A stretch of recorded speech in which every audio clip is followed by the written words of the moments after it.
Oren Eisner, the president of the Jeffrey M. Talpins Foundation.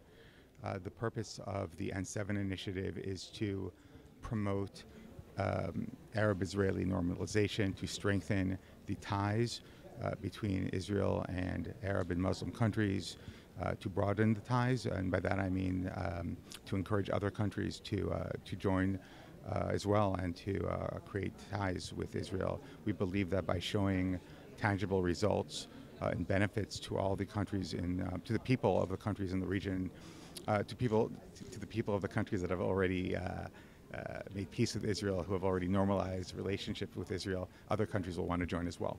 Sure. So the N7, we named N7 after the 7 countries who have first normalized, and then and we plan to host a series of, over the coming years, couple of years, a series of conferences on different subject matters that we think are very ripe for cooperation. The first one over the coming days will be on education and coexistence.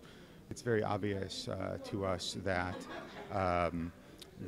the younger generations, in the region have so much to offer, so much to learn from each other, and it's so important that we bring the younger generations, that we bring the youth together, that we bring the people of the region together, that we promote coexistence, that we promote tolerance and education. So we're bringing people together from the region, people from government, from civil society, from academia, who are experts in the space, to come up with policy proposals that hopefully the governments can then implement to encourage policies that will help actually implement these ideas and bring these people together.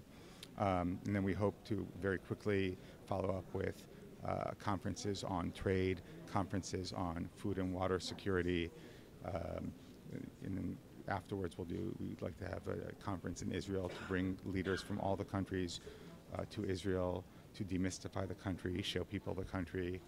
We plan to have conferences on healthcare, conferences on technology, conferences on disaster relief. There are just so many areas of cooperation where the people of the region again, can cooperate and learn from each other.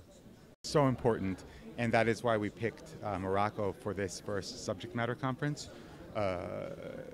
Israelis of Moroccan descent are probably the second largest portion of the Israeli population.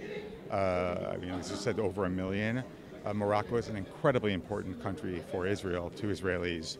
Israelis are so eager to learn about Morocco, to engage with Morocco.